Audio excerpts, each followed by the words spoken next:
কি BJP party আমি দেখছি যে কি বলে ওর নাম মানে আস্তে আস্তে দেখছি বিজেপিতে টাকা পয়সা নিয়ে পোস্ট পদ, তারপরে হচ্ছে কি বলে ওর নাম বাইরের যে স্টেটের লোকদের উপরে বেশি বিশ্বাসী।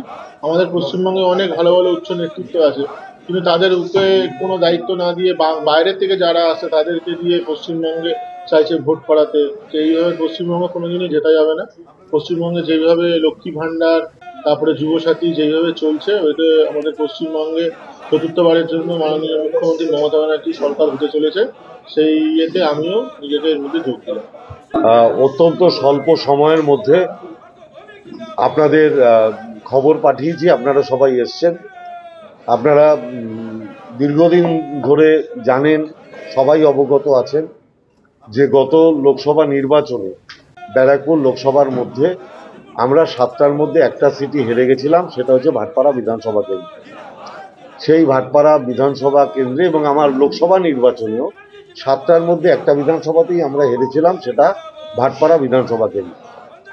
সেই ভাটপাড়া বিধানসভা কেন্দ্রে বিজেপির জয়ের যারা কাণ্ডারি ছিলেন তাদের মধ্যে অন্যতম রাজ বিশ্বাস আজকে এই 2026-এর নির্বাচনের প্রাক্কালে মমতা ব্যানার্জিকে চতুর্থবার মুখ্যমন্ত্রী করার লক্ষ্যে এবং বহিরাগত এই যে অপসংস্কৃতি এবং নির্বাচন কমিশনের এই হিটলারগিরি, তার বিরুদ্ধে প্রতিবাদ জানিয়ে আজকে ভারতীয় জনতা পার্টি ছেড়ে তৃণমূল কংগ্রেসে যোগদান করছে।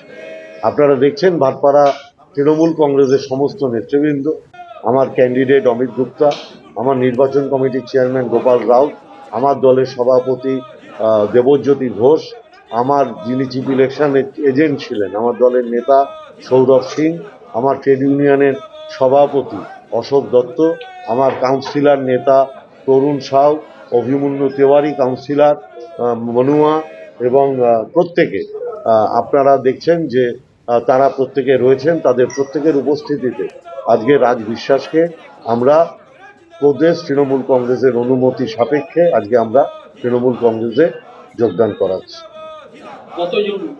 প্রচুর মানুষ 10 নম্বর ওয়ার্ড, 15 নম্বর ওয়ার্ড, ওই পার্শ্ববর্তী এলাকায় আমরা লাভবান হব, এটুকু আমরা বলতে পারি। পুনরুদ্ধার করাটা মানুষের উপর নির্ভর করে। আর মমতা ব্যানার্জি বারংবার বলেন, আমার মাথা নত করে দাও হে প্রভু তোমার চরণ তলে। আমরা কখনো বলি না আমরা জিতব, আমরা বলি মানুষ যদি চায় তাহলে আমরা জিতব। আমরা মানুষের উপর আস্থাশীল, মানুষের উপরে শ্রদ্ধাশীল। আমরা মানুষের কাছে বিনীতভাবে এটা আবেদন করছি ভাটপাড়ায় যে আমাদের একবার একটা সুযোগ দিন। আপনারা ভাটপাড়ায় সেই 2001 সাল থেকে যে পরিবেশের মধ্যে আছে, যে পারিবারিক অত্যাচারের মধ্যে আছে, ভাটপাড়াকে তার থেকে একবার অন্তত মুক্ত করুন।